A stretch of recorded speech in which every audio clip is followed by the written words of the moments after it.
Hello အားလုံးပဲမင်္ဂလာရှွန်ဒီ vlog လေးကိုအမြန်ရိုက်လိုက်တာပေါ့နော်ခုနကမှအပြင်ပြန်ရောက်တာဒါပေမဲ့ဒါလေးကိုပြချင်လို့ပေါ့နော်ချက်ချင်းရိုက်လိုက်တာပေါ့နော်ရှွန်ကိုလာပြီးမေးကြတယ်ဒီအကောင့်မှာတင်ဘူးတဲ့ဥခန့်တီပတိစိတ်နီးလေးပေါ့နော်အဲ့ဒီပတိစိတ်နီးလေးကိုလာမေးကြလို့အခုဗီဒီယိုလေးနဲ့လှုပ်ပေးလိုက်မယ်ဒါလေးကိုတေချာလေးစိတ်ကြည့်ပါအခုဝါရင်းလဲဝါရင်းဆိုတော့လေဒီပတိလေးစိတ်ရလဲပို့ပြီးကောင်းတယ်ပေါ့နော်ဟိုရေပြုံးကြည်ကြည်သာစိတ်ဥခန့်ဒီကထားလုံးဝအကျိုးရှိတယ်ဘလို့အကျိုးရှိရလဲဆိုတော့လုံးဝလက်ဝင်နဲ့လက်ရွှင်နဲ့ကွာစီးပွားရေးတွေအဆင်ပြေတယ်ဒါဥခန့်ဒီကထားလုံးဝစိတ်ကြည့်နော်အဲ့ပြောလက်စားနဲ့ပြောလိုက်အောင်မယ်တချို့လူတွေကအကန်နေပြောကြတယ်ပေါ့နော်ဒီပတိစိတ်တာနဲ့ပဲဒီလိုတွေရသွားပြီလားအလုံးမလုံးခဲနေလို့ရပြီလားဒီလိုတွေအများကြီးလာပြောကြတယ်တကယ်တော့ကွာဟိုပတိထိုင်ပဲစိတ်နေုံနဲ့တော့ဘာမှရမလာဘူးကိုယ်လည်းအလုံးလုံးရမယ်ဒါပေမဲ့လည်းတချို့လူတွေမှာလောက်တိုင်းမဖြစ်ဘူးเนาะသိလားလောက်တိုင်းဖြစ်နေတဲ့လူလောက်တိုင်းသာဖြစ်နေလူအားလုံးအောင်မြင်နေကြမှာလူအားလုံးဟိုစင်ရသားဆိုတာလည်းရှိမှာမဟုတ်ဘူးအဲ့တော့ဘာတွေလဲဆိုကို့မှာကန်နေပိတ်ဆို့နေတာရှိတယ်ဒီအနောက်ကနေပြီးတော့မှတွန်းတင်လိုက်ရမယ်အရာလေးတစ်ခုရှိနေတာမျိုးတွေရှိတတ်တယ်အဲ့လိုမျိုးမှာအကောင်းဆုံးကတော့ဘာလဲဆိုတော့အဲ့ဒီဘာသာတရားတွေလောက်တာတွေရှိတယ်ဒီပတိစိတ်တာတွေပေါ့နော်အဲ့ဒီပတိစိတ်တာတွေကလုံးဝကိုဆရာကြီးမသိခါပြောဘူးတဲ့ဒုက္ခကိုနိုင်တာပတိတဲ့ဟိုရှောတော့ဒီလောကီပညာတွေသိမသိဘူးဆိုတော့ဘာလို့ကိုပေးနေဆရာလည်းမဟုတ်ဘူးဒါပေမဲ့အဲ့ဒီဒုက္ခရောက်နေပတိကိုနာနာစိတ်ပတိကို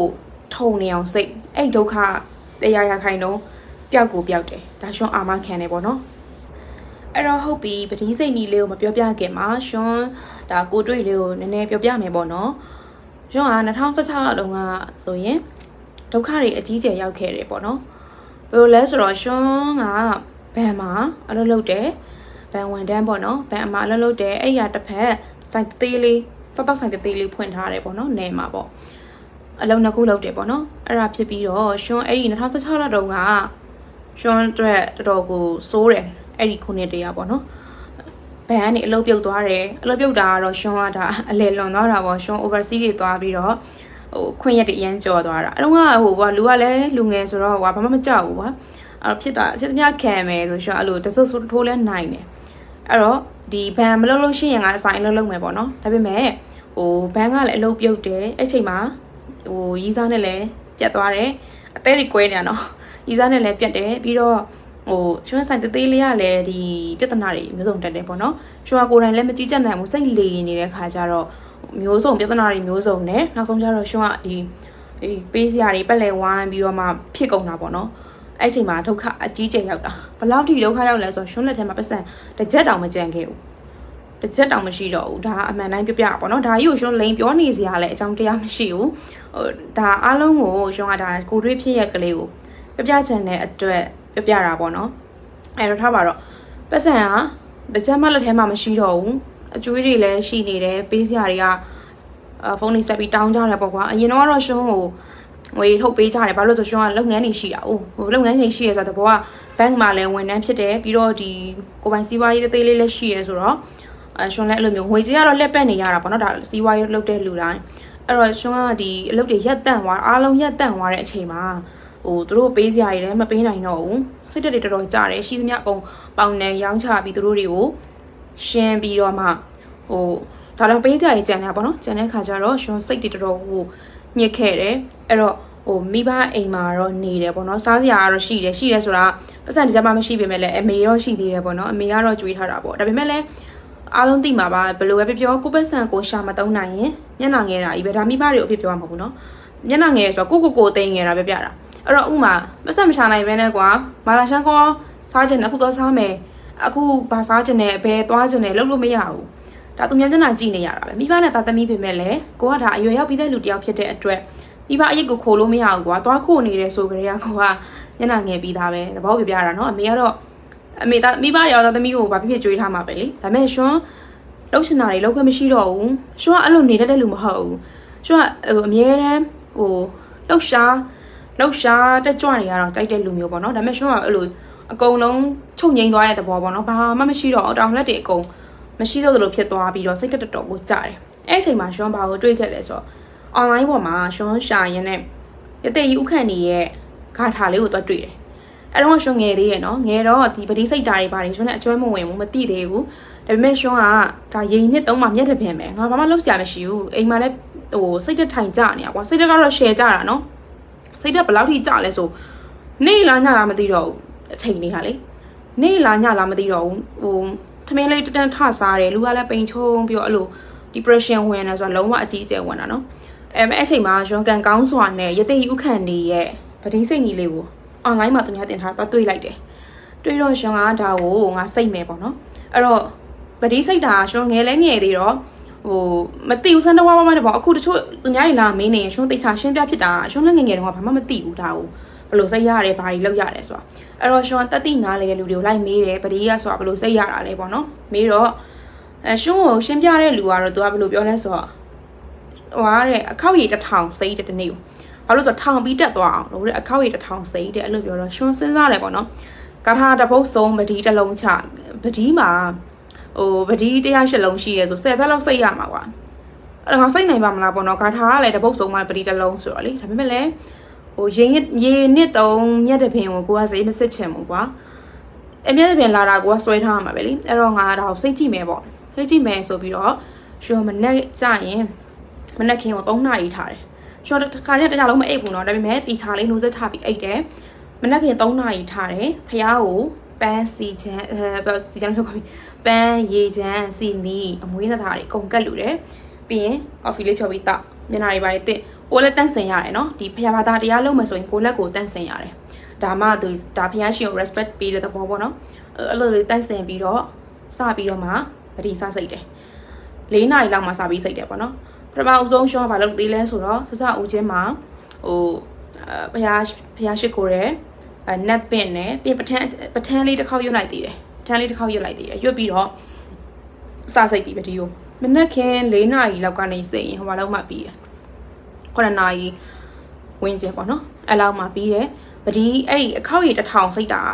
3နာရီကြာတယ်တရက်ကိုဒါအခုပြပြနေတာလူတိုင်းကိုအခောက်1000စိတ်ဖို့ပြပြတာမဟုတ်ဘူးနော်စက်တလောက်စိတ်လို့ရတယ်အဋိဌံပတိနဲ့စိတ်ရမယ်ကိုနိုင်တဲ့လောက်ပေါ့နော်ဥပမာကိုကအခောက်ရည်1000မနိုင်ဘဲနဲ့သွားပြီးတော့အခောက်ရည်1000စိတ်ပါမယ်ဆိုတရက်2ရက်စိတ်ပြီးမစိတ်နိုင်ဘူးဆိုလည်းအလကားပဲကိုမလုံနိုင်တဲ့အရာကိုဂရိမပေးရဘူးကိုလုံနိုင်တဲ့အရာလေးကိုဝတ်တနိုင်ကိုရဲ့နှုတ်ထွက်စကားဆိုခဲစီမြဲစီဆိုတဲ့အတိုင်းပေါ့နော်ကိုရဲ့နှုတ်ထွက်စကားအတိုင်းပဲ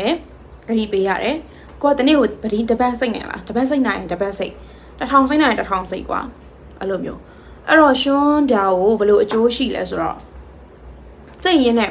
အဲ့ဒီတော့မှအမှန်တိုင်းပြောမယ်ဆိုရင်10ရက်လောက်မှဆိုကွာတော်တော်ပင်ပန်းလက်ပန်းကျနေပြီလက်ပန်းကျဆိုတော့တနေ့ကိုကွာစဉ်းစားကြည့်ဟိုမနေ့အစောကြီးထားပြီးတော့မှဒါပေမဲ့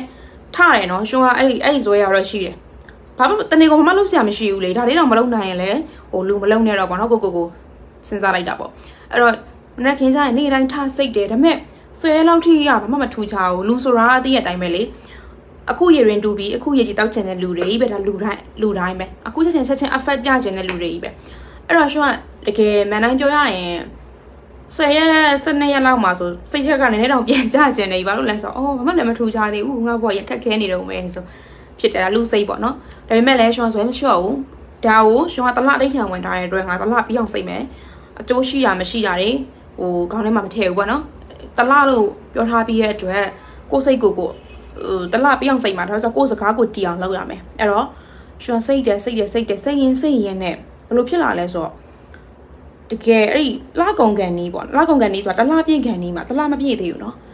တလမပြည့်ခင်လေးမှာရှင်ဘာဖြစ်သွားလဲဆိုတော့ရှင်ကအဲ့တော့ကမမိကြမလားမသိဘူး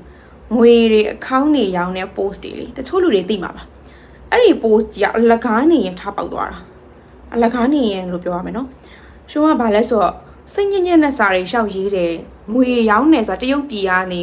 ေဟိုငွေအလှလေးတွေပေါ့အဲ့ဒါကိုဟာသားတွေရှောက်ရေးတယ်ကိုကတကယ်တော့ပျော်နေလို့မဟုတ်ဘူးเนาะဒီတိုင်းကိုရဲ့ဒီအထီးကျန် depress ဖြစ်နေတဲ့စိတ်တွေကိ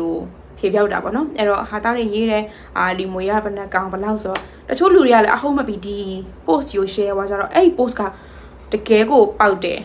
လုံးဝ viral ဖြစ်သွားတဲ့ post ဖြစ်တယ်เนาะအဲ့ဒါဖြစ်သွားပြီးတော့ဘာလာလဲဆိုတော့ဒါမြန်မာနိုင်ငံထုံးစံပေါ့နော်အဲ့မှာအလုပ်တွေရောက်လာတယ်ရှင်ကိုအဲ့ခါကျမှရှင်ကိုစာရေးမှန်းသိတဲ့လူတွေရှိတယ်ဇညွန်းတွေလာအပ်ကြတယ်အဲ့ဒါမျက်လက်လိုပဲနော်စဉ်းစားကြည့်လိုက်ရှင်နေ့စဉ်ဘဝကြီးကလေမနေ့မိုးရလုံးရှင်ရင်ရှင်မေရှာပတ်စ200တောင်းနေရှင်200တောင်းဆိုအဲ့တော့ကရှင်တို့ နေမှာဆိုလို့ရှိရင်အိမ်မှာကျတော့လက်ဖေးကြီးကဖြော်တယ်အမေအမြဲတမ်းဖြော်လက်ဖေးတောက်လို့ရတယ်မုံကတော့ကလေးတယောက်ကိုဝယ်ခိုင်းတယ်အိမ်ကကလေးတယောက်ကိုဒါမှမဟုတ်သွားဝယ်တယ်မုံဆိုလက်တရားဆိုလဲ200 300လောက်ပဲပေးရတာပေါ့နော်ကိုကအဲ့လိုမသေးုံတမဲစားပြီးအသက်ပြီးရှင်နေတာအိုးဘယ်လိုရမလဲဆိုတော့ဟိုဘာမှတိတ်ပဲမရှိဘူးဘွားကြီးကလေပြီးလို့ရှိရင်ဖုန်းပေလေးကိုမရအောင်ထည့်တယ်ဦးလေးရှိတယ်ဦးလေးကတော့ရှုံးချစ်တယ်သူကတော့မဘိုးလေးပါလေးလာပေးတယ်အဲ့ဒါဆိုသူပေးတဲ့မမို့1000ရ1000လေးကိုရှုံးကကင်ထားပြီးစားချင်တာလေးတွေဝယ်စားတယ်ဘွားကအဲ့လိုနော်1000ဆိုတာဘဝကြီးပဲရှွန်အတွက်အဲ့ရင်တော့ကလေ1000မိုးရလိုက်ပြီဆိုရင်ရှွန်အရန်ပျော်ပြီကော်ဖီဘူးတွေသွားဝယ်တယ်အဲ့တော့ငွေတန်ဘူးလည်းလည်းရှိတာပေါ့ကော်ဖီဘူးတွေသွားဝယ်တယ်အဲ့လိုမျိုးတွေဖြစ်ပြီးတော့မှရှွန်ကအရန်ကိုအဲ့လိုမျိုးပေါ့နော်ဘယ်လိုပြောမလဲတုံညာဘဝကြီးရောက်သွားတာပေါ့နော်ဘာမှမရှိတော့တဲ့အချိန်မှာအဲ့ဒီကနေနောက်တစ်နေ့မှာရှွန်အဲ့ရနိုးလာတဲ့အချိန်မှာရှွန်အကြောင်းအမြဲတမ်းပြောတယ်လူဘဝဆိုတာဘယ်တော့မှမပြီးသွားဘူးလူဘဝဆိုတာနှက်ဖြန်မှာဘာဖြစ်မယ်ဆိုတာဘယ်သူမှမသိဘူးဘဝဆိုတာကြွေတလက်ကြွတဲ့ခုံပဲတဲ့ဒီလားကြွမုံကြက်ကြွေတလက်ကြက်တဲ့ခုံပဲပေါ့နော်ဘာမှကိုပြောလို့မရဘူးရှွန်ကအရင်နေ့တွေတုန်းကအမေရှိတာပတ်သက်200တောင်းပြီးအသက်ရှင်နေရတဲ့လူတယောက်ဘဝကနေပြီးတော့အလုပ်တွေလာတယ်ရှုံးကိုကြောင်ညာတွေလာအပ်တယ်အဲ့တော့ကအမေရပြောမှဆိုရင် Oppo ဖုန်းတွေလာပေးတယ်အဲ့တော့ဆိုရင်ပတ်စံ10သိန်းနဲ့ဖုန်းတစ်လုံးရတယ်အဲ့ကဆိုရင်တိတ်တောင်မရှိသေးဘူးပေါ့နော်ထားပါတော့အဲ့ဒါသူပထမဆုံး client ရမယ်ရှုံးကိုရုံကြည်ကြည်နဲ့လာအပ်တဲ့ brand ကြီးပေါ့နော်အဲ့ဒါနေပြီးရင်ရုပ်ရှင်ဇာတ်ညွှန်းတွေရောက်လာတယ်ဇာတ်ညွှန်းဆိုလဲ तू ကဟိုစရန်9သိန်းလွှဲခဲ့ပြန်ပြီဆိုရှွန်းစဉ်းစားကြည့်လိုက်ကွာလို့ဆိုတော့ဟိုပတ်စံတစ်ချက်မှမရှိကြနေပတ်စံနေသိန်းချီဝင်လာတာတကယ်နော်ဥခန့်ဒီဂါထာရဲ့အစွမ်းထက်မှုကြီးကလုံးဝအချင်မဟုတ်ဘူးတကယ်ကိုရှွန်းအမြဲတမ်းလူတွေကိုဝေမျှတယ်ဒါရှက်စရာလည်းမဟုတ်ဘူးနော်ရှက်စရာလည်းမဟုတ်ဘူးဒါအဆင်ပြေသေးခြင်းနဲ့လူတွေကိုယုံကြည်စိတ်လေးတစ်ခုတော့လိုတာပေါ့နော်ယုံကြည်ပါယုံကြည်ကြည်လေးနဲ့စိတ်ပါတကယ်ကိုအကျိုးရှိတယ်ဥခန့်ဒီကားထားလေရှွန်းအခုအခက်ခဲတွေဖြစ်ရင်ရှွန်းစိတ်တယ်ရှွန်းဘာလို့ဆိုထုံနေပြီအခောက်တစ်ထောင်နေအများကြီးစိတ်ထားတဲ့အတွက်ရှွန်းအခုပတိတစ်ပတ်ကောက်စိတ်လိုက်ရင်ပတိတစ်ပတ်အလိုက်ရှွန်းကဟိုဘယ်လိုပြောမလဲအကျိုးရှိတယ်ပေါ့နော်ဒါကတော့လေဒါလက်ဆောင်စကားလက်ဆောင်အနေနဲ့ပြောမယ်ဆိုရင်တော့ဘယ်ဟာကိုပဲစိတ်ပါဥခန့်ဒီကားထားမှမဟုတ်ဘူးကိုကအရဟန်စိတ်တယ်ဆိုအရဟန်စိတ်ပေါ့နော်ဘယ်အယောင်ဆိုထုံနေအောင်လုပ်ရတယ်မထုံဘဲနဲ့သူများဟိုဟာကောင်းနေဟိုဒါကဒီက तू ကဒါကောင်းနေဒါလေးကဘလို့ဆိုရင်လိုက်စိတ်နေရင် तू ကအထုံပါရမီမရှိတော့ဘူးမရှိတော့တဲ့အတွက်ထိုက်တဲ့တော့အကျိုးမရှိဘူးပေါ့နော်အဲ့တော့တေချာလေးစိတ်ပါပဒီကလေပဒီရဲ့ဟိုပဒီကတကယ်ဟိုလောကီပညာမှာဆိုလဲ तू ကတော်တော်လေးဟိုပဒီဆိုတာဒါဆရာတယောက်ရှင်းပြတာပါပေါ့နော်ဟို108လုံးရှိတယ်ဟိုဟာပေါ့28လုံးရှိတယ်အဲ့လိုပေါ့နော်နဝင်းဂိုက်ပေါ့နော်အဲ့တော့ပဒီကိုစိတ်ပါရှုံးဆိုရင်ပဒီဆိုအိမ်မှာအများကြီးပဲရှုံးပဒီတွေမပြတ်ဘူးအိမ်မှာဆိုဒီပဒီတွေကိုအရင်ယုံကြည်တာပဒီတွေဆိုစိတ်တယ်ဘာဟိုပဒီတွေစုရရတယ်ဝါသနာပါတယ်ဟိုတိုက်ခါအိုင်လေးနဲ့စုတယ်သဘောပေါ့နော်အဲ့ဒါလေးစိတ်တယ်မပြတ်ဘူးဒီရှုံးရဲ့အနီးနားမှာဒီပဒီတွေမပြတ်ဘူးဒါဆိုရင်မတာလီလေးရှိတယ်ဒီတာလီလေးတွေကတော့ရှုံးဟိုအလုံးလုံးနေရင်ဟိုပဒီတခိုင်ခိုင်နဲ့သွားလို့မကောင်းတဲ့နေရာတွေခီးသွားနေရင်ဆိုဒီတာလီလေးနဲ့စိတ်တယ်ပေါ့နော်ဟိုစိတ်ကြည့်ပါတကယ်ကိုအကျိုးရှိရပေါ့နော်ဒါရှွန်းဒါအပေါ်တခုမှမပြောဘူးနော်ဒီပတိစိတ်ကြီးလေးလည်းရှော့ပြပေးမယ်အဲ့တော့ပတိစိတ်မယ်ဆိုလို့ရှိရင်ပထမဦးဆုံး5ပါးတီလာခံယူပါခါကြလို့ရှိရင်ရှင်တို့ဘဝမှာဟိုမူတာဝါဒတွေတုံးမိတယ်ပေါ့နော်အဲ့လိုဒါကတော့အတက်ကောင်းတင်ပေးရတာမဟုတ်ဘူးပေါ့နော်ခါကြရင်ကိုအဲ့လိုမျိုးတွေမလွဲတာမရှောင်တာတွေဖြစ်တတ်တယ်ခါကြရင်ညကြလို့ရှိရင်ဟိုကိုယ့်ရဲ့အလုပ်ကိစ္စနဲ့ပတ်သက်ပြီးတောက်ရတာတွေရှိတတ်တယ်ဆိုလို့ရှိရင်ရှွန်းလုံနေကြလောက်တဲ့ပုံစံကတော့ဒီတထိုင်5ပါးတီလာယူလိုက်တာပေါ့နော်တထိုင်5ပါးတီလာယူလိုက်တယ်ဘုရားချစ်ကိုပတိစိတ်နေစဉ်ကာလအတွင်းမှာကိုယ့်ရဲ့ခန္ဓာ5ပါးယုံနာ2ပါးကိုမြတ်စွာဘုရားကိုကတ်လူပြီးတော့ဒီ5ပါးတီလာကိုခံယူလိုက်တယ်ဒီပတိစိတ်နေစဉ်အတွင်းမှာတပြီးတော့5ပါးတီလာစောင့်ထိန်ပါမယ်ပေါ့နော်ဒါဘုရားကိုလည်းတလုံးချလောက်တာတော့မဟုတ်ဘူးဒါပေမဲ့ဟိုဘယ်ဆရာတော့လည်းပါစုပ်လာမသိဘူးဟောထားတယ်နော်ညအိတ်ရင်လည်းကိုကကုသိုလ်ယူတဲ့ရင်ယူလို့ရတယ်ညအိတ်ခံနေဆိုကိုကဘယ်ကံ5ပါးမှမကျွလွန်တော့ဘူးလေအဲ့တော့အဲ့ချိန်မှာလည်း5ပါးတီလာစောက်တီလို့ရတယ်တဲ့ထားပါတော့နော်ဒါပြပြတာနော်တချို့တွေကြတော့လည်းမြင်ဘူးတယ်ပတိစိတ်နေလို့ရှင်ကြားလိုက်နေတယ်လို့မျိုးပဲပြီးဖို့အာယုံစိုက်နေကြတာဒီပတိပတ်ရည်ပြီးသွားဖို့အာယုံစိုက်ပြီးဘရောနဲ့စိတ်တာဟိုအကျိုးမရှိဘူးတော့မဟုတ်ဘူးဒါပေမဲ့ဒီဖျားကုံတော်လေးတွေကိုစိတ်ထဲမှာပွားပြီးတော့မှသူ့ရဲ့အနက်အဓိပ္ပာယ်ရရှိတယ်ပတိစိတ်နေတိုင်းပတိကာထာတိုင်းမှာသူ့ရဲ့အနက်အဓိပ္ပာယ်လေးတွေရှိတယ် အဲ့ဒါလေးတွေနှလုံးသွင်းပြီးစိတ်ပြီးပေါ့နော်အဲ့တော့ကိုကဘာလဲဆိုတော့အတိတတိလည်းမလွတ်တော့ဘူးပေါ့နော်အဲ့ဒါကနေ့စဉ်ဘဝမှာလည်းဒီမညံနေကောင်းလာတယ်အာယုံစူးစိုက်မှုတွေကောင်းလာတယ်အဲ့လိုကြိုးကျေးဇူးတွေရတယ်ပေါ့နော်အဲ့တော့တေချာလေးတတိလေးနဲ့စိတ်ပေးပေါ့နော်ဥက္ကဋ္ဌနေကထားကိုစိတ်လို့အကျိုးရုပ်သွားတယ်ဆိုတာမရှိဘူးနော်အကျိုးရှိဖို့ကြီးပဲတယောက်နဲ့တယောက်ကတော့ပါရမီချင်းတော့ကွာတယ်အတိတ်ကံနေချင်းတော့ကွာတာပေါ့နော်ဥမာတယောက်နဲ့တယောက်ဒါမဲ့လည်းတေချာတာကတော့အကျိုးကတော့ပေးတယ်လက်ရွှင်တယ်လက်လာပါတကယ်ရွှင်တာနော်တကယ်ကိုလက်ရွှင်စေတယ်ပတိစိတ်နေတေချာအောင်တေချာလေးသာစိတ်ပါအခုဒီဗီဒီယိုကလစ်လေးကိုမြင်လိုက်တယ်ဆိုတာကလည်းဟိုကံကောင်းမှုဖြစ်လာတယ်လို့ပဲမှတ်ထားသတ်မှတ်ထားပေါ့နော်ဘာလို့လဲဆိုတော့တချို့ကျတော့လည်းဘလောက်တိုက်တွန်းဟိုမလုပ်ဖြစ်တာရှိတယ်ပေါ့နော်အခုဒီ clip လေးကကိုမျက်စိရှေ့ရောက်လာတယ်ဆိုလို့ရှိရင်ကိုစိတ်ဖို့အတွက်ပဲပေါ့နော်အဲ့တော့ဟိုတလားဖြစ်စိတ်ကြည့်ပါပေါ့နော်တလားဖြစ်စိတ်ကြည့်ပါဘလောက်မှဟိုအကျိုးမရုပ်ဘူးပေါ့နော်ဘာဖះတရားလုပ်တယ်ဆိုဘာမှအကျိုးရုပ်เสียအကြောင်းမရှိဘူးလုပ်ကြည့်ပါဥမာကိုကတကယ်အခက်အခဲအရန်ဖြစ်နေတယ်ဆိုလို့ရှိရင်ပို့ပြီးလုပ်ပါ1000ဆို1000စိတ်ပေါ့နော်သူကြတော့ပြောတယ်ဟမ်အများကြီးပဲအကြာကြီးစိတ်ရမှာအဲ့လိုမျိုးတွေအဲ့လိုပြောနေမဲ့အစားစိတ်လိုက်ဘာလို့လဲဆိုတော့နေ့ရက်တွေကသူ့အတူကုံသွားတဲ့အချိန်မှာတနေ့ရောက်တဲ့အချိန်မှာကိုရောက်နေတဲ့နေရာနဲ့ကိုညင်းညူနေတဲ့နေ့ရက်တူပြန်ကြည့်လိုက်ဘာမှမတူတော့ဘူးကွာခြားသွားလိမ့်မယ်နေ့ရက်တွေကတော့လေလူတိုင်း24နာရီရကြတာကြီးပဲအဲ့ဒီ24နာရီမှာကိုဘာလုပ်မလဲဆိုတာကတော့ဘဝရဲ့အဖြစ်ဖြစ်လာတာပေါ့နော်အဲ့တော့ဟိုညင်းညူနေမဲ့အစားဝေးဖန်လေးကန်နေမဲ့အစားဥမာဟိုတနေ့လုံးမှာပရိစိတ်ရင်းနဲ့မအားတော့ဘူးဆိုရင်လည်းဘာဖြစ်လဲအခုဆိုတွေနေသွားတယ်သိလားဟိုတချို့ကျတော့အကန်တွေပြောတာကွာဘာလို့မှလည်းဒါကြီးရှောက်စိတ်နေတာဆိုတော့အခုဆိုတွေနေသွားတယ်သူများတွေလောင်တယ်ကိုလောင်ကြမလို့ကိုပရိစိတ်နေတာဆိုတော့လေပြီးတော့ဗာလဲဆိုတော့ကိုအခုဆိုအလုံးလုံးနေတော့ဘယ်လိုလဲဆိုတော့ငါအခုဆိုလုံးနေတာဖြစ်တဲ့အတွက်အခုဆိုမလုံးချင်တော့အခုဆိုတန်းတန်းနေများနဲလာတယ်သိလားငါအခုဆိုလုံးတဲ့ဟာလေးများပြတ်သွားမလားဆိုတဲ့စိတ်နဲ့အခုဆိုရှောင်လိုက်ကြတယ်နော်အဲ့လိုမျိုးကြိုးကျေးဇူးလေးတွေရှိတယ်တကယ်စိတ်ကြည့်ပါရွှန်းတာကိုအာမခံတယ်ဟိုဘယ်လိုပြောရမလဲစိတ်ဓာတ်တွေစနေမယ်အစားကွာတခုခုကိုအားထုတ်ကြည့်ပါပေါ့နော်အားထုတ်တော့လဲသူကအကျိုးပြန်ရတယ်မြေသိဥက္ကဋ္ဌနီကထားကိုဒီ line ပေါ်မှာလဲ search လုပ်ကြည့်ပေါ့နော်တကယ်ကိုဟိုဘယ်လိုပြောရမလဲအကျိုးထူးတဲ့လူတွေလည်းအများကြီးရှိတယ်နော်ကံတယောက်ကတော့ကံချင်းကတော့မတူဘူးဒါပေမဲ့လည်းအားထုတ်ကြည့်တာမမားဘူးဟိုဘောနော်အခုလက်ရှိအနေထားတော့စုပ်ပြတ်သက်နေရင်တောင်မှတစင်မြင်ခဲ့လိမ့်မယ်တစင်ပကအောင်မြင်တယ်ပေါ့နော်တေချာလေးလုပ်ကြည့်ပါအခုဝါရင်ဆိုတော့ဟိုဘာသာတရားအထုတ်လို့လည်းတော်တော်ကောင်းတယ်ပေါ့နော်ရှွန်ဒီပရိစိတ်နီလေးကိုဟိုအနောက်မှာကာထားလေးထည့်ပေးမယ်ပေါ့နော်သူကအများကြီးတော့မရှိဘူးတူတူလေးပဲကာထားလေးရလေကာထားတစ်ပိုက်ဆုံးရင်ပရိတစ်လုံးချ108လုံးနဲ့စိတ်တာပေါ့နော်108လုံးနဲ့စိတ်တယ်ဟို28လုံးဆိုတော့နေလုံးအားကြီးတာပေါ့နော်အဲ့တော့ဟိုအနည်းဆုံးကတော့ပရိတစ်ပတ်စိတ်ပါအများဆုံးဆိုရင်